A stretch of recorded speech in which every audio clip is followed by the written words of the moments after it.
Quantos anos tem a terra? Isso aqui é complicado. Gênesis capítulo 1, versículo 1 diz assim: no princípio criou Deus os céus e a terra, ponto. Aí o versículo 2 diz: e a terra era sem forma e vazia. Eu não acredito que a terra passa de 10 mil anos. Eu não acredito, né? Não acredito.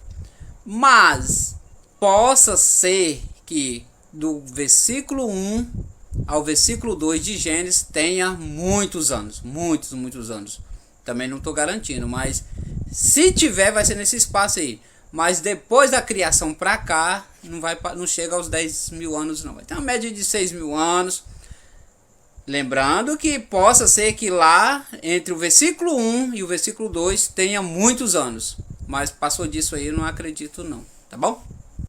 Em um relacionamento, ver pornografia é trair? Segundo a Bíblia, sim. E só que não vai te causar tanto mal se você tratar agora, confessar agora, como se tivesse relacionado com outra pessoa. Então, se você expor a situação, falar, você se ajuda e salva aí o casamento.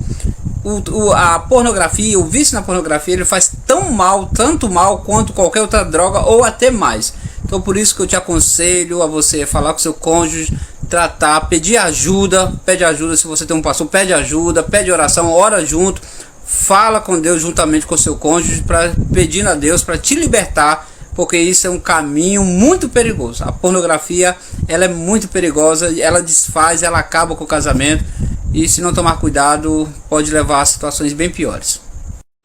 Como funcionava o Urim e o Tumim? São duas palavras provenientes do hebraico que significa luzes e imperfeições que os antigos israelitas utilizavam para consultar a vontade de Deus.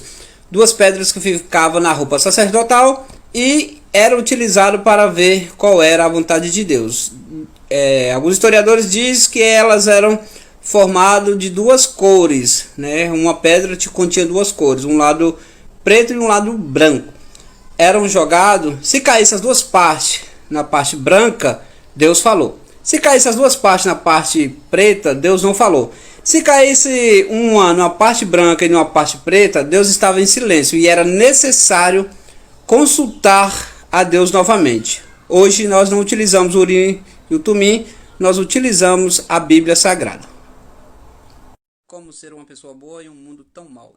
A essência de fazer o bem que existe em nós não parte do comportamento das pessoas ao nosso redor, e sim vem de Deus. Ainda que as pessoas nos maltratem, nós temos que ter a essência de Deus, continuar fazendo o bem, porque é assim que Ele faz. Como faço para ler a Bíblia inteira? E qual o melhor livro? Existe um livro certo para se iniciar?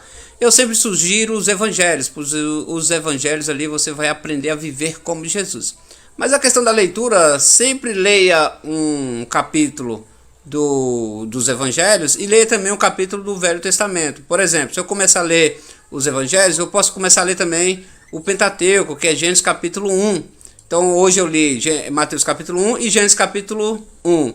No segundo dia a mesma coisa, Mateus capítulo 2 e Gênesis capítulo 2. E assim sucessivamente até terminar o Pentateuco e assim até terminar os evangelhos. Feito isso, você dá continuidade lendo livros históricos do Velho Testamento e lendo aqui as cartas, né, de Romanos e assim sucessivamente. Fazendo isso você vai ter uma leitura dinâmica, você vai conseguir entender os dois testamentos ao mesmo tempo.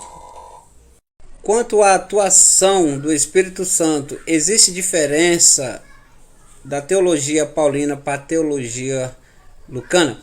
Na teologia de Lucas, o batizador é Jesus, né? Jesus é o batizador quando o povo ali recebe o batismo com o Espírito Santo.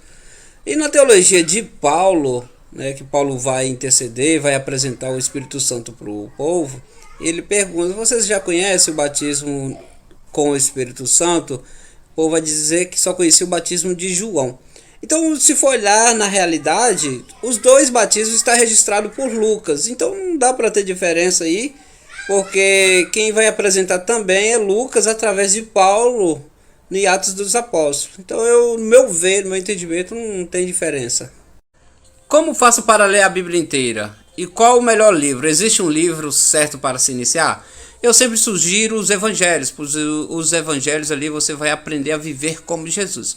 Mas a questão da leitura, sempre leia um capítulo dos evangelhos e ler também um capítulo do Velho Testamento. Por exemplo, se eu começar a ler os evangelhos, eu posso começar a ler também o Pentateuco, que é Gênesis capítulo 1. Então hoje eu li Mateus capítulo 1 e Gênesis capítulo 1. No segundo dia a mesma coisa, Mateus capítulo 2 e Gênesis capítulo 2. E assim sucessivamente até terminar o Pentateuco e assim até terminar os evangelhos. Feito isso, você dá continuidade lendo livros históricos do Velho Testamento e lendo aqui as cartas, né, de Romanos e assim sucessivamente. Fazendo isso você vai ter uma leitura dinâmica, você vai conseguir entender os dois testamentos ao mesmo tempo. Me explique João capítulo 21, versículo 22. Aqui Jesus está passando a responsabilidade de tomar conta da igreja do Senhor, porque Jesus seria assunto ao céu. E está dizendo para Pedro como seria a forma que ele morreria por amor ao evangelho. E aí ele vai questionar a respeito de João, vai perguntar, e esse daí? Aí Jesus vai responder para ele, se eu quiser que esse aí esteja vivo até eu voltar, você não tem nada a ver com isso. Jesus está orientando a Pedro a se preocupar com a sua vida e mostrando que João não teria o mesmo fim que os demais apóstolos. E assim aconteceu, né? João, ele morreu de morte natural, enquanto os outros apóstolos todos tiveram aí um fim de mártírio. Porque algumas pessoas te chamam de Salomão. Lembra que meu nome é Isaú, mas foi um apelido carinhoso que o pastor Ralph me deu assim que chegou no Espírito Santo para nos pastorear. Todas as vezes que ia se referir a mim, ele falava, vamos ouvir o Salomão. Eu louvo a Deus por ter sido pastoreado pelo pastor Ralph. Qual é o seu texto preferido? A Bíblia é repleta de orientações maravilhosas, mas Salmo 138 existe um verso que é o meu preferido. Comente aqui que eu vou explicar a vocês por quê e aproveite e comenta também qual é o seu texto preferido da Bíblia. Eu preciso ir à igreja para ser salvo? Não, você vai à igreja porque você é salvo. Isso fala de comunhão. Jesus veio e formou discípulos. Discípulos precisam de professor para fazer mais discípulos. Às vezes não vai na igreja, mas quer cultuar só na internet. Não tem comunhão. E sem comunhão, não tem Deus. Por que o justo sofre tanto? Por causa de um acontecimento em Gênesis capítulo 3. Nós somos humanos, estamos sujeitos às aflições dessa terra.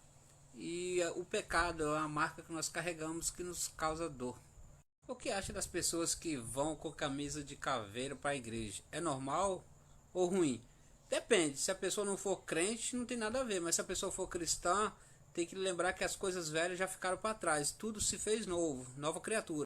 É pecado ser cristã no estilo hip hop, tipo roupas, já tem até uma gíria aí.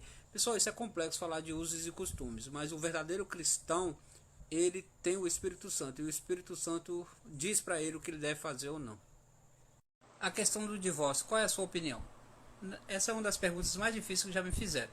Mas na minha opinião, Deus não leva em conta o tempo da ignorância, quando não se sabe, quando não se conhece a verdade. Mas quando se conhece é uma coisa definitiva se falando de casamento. Mas deixe no comentário qual é a opinião de vocês.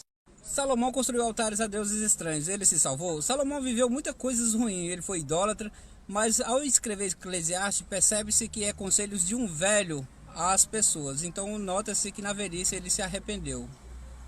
Sansão se matou? Não. Sansão foi chamado para destruir os perseguidores de Israel. Ele foi chamado para destruir os filisteus. E ele morreu fazendo o que ele foi chamado para fazer. Embora de uma forma precoce por causa do pecado, mas se sacrificou. Lucas 3,16. Já ouvi que esse batismo com fogo seria o inferno. Procede? Nesse contexto de Lucas 3, trata-se de juízo. Porém, há um outro fogo que é purificador. E Zacarias capítulo 13 vai relatar sobre esse fogo. Na sua opinião, quem provocou essa guerra? Independente de quem começou, todos vão pagar. A consequência, a conta vem para todos. É a lei da semeadura. Você é livre para pecar, você é livre para errar, mas você é obrigado a colher os frutos. Principalmente as crianças são as que mais sofrem. O senhor diz sobre o ataque da Rússia à Ucrânia. O mundo está um caos, mas ainda vai piorar, porque o anticristo ele precisa aparecer e apresentar sua falsa paz. Tudo que nos resta é nos preparar cada dia mais para nos encontrar com Jesus. Mas o sexo não é depois do pecado? Ô gente, vão ler a Bíblia, para de demonizar o sexo é criação de Deus, Deus que criou. Vou dar um estudo mais detalhado, aqui não dá tempo, e vou mandar lá no canal do YouTube, Isaú Souza, depois vocês acompanham lá.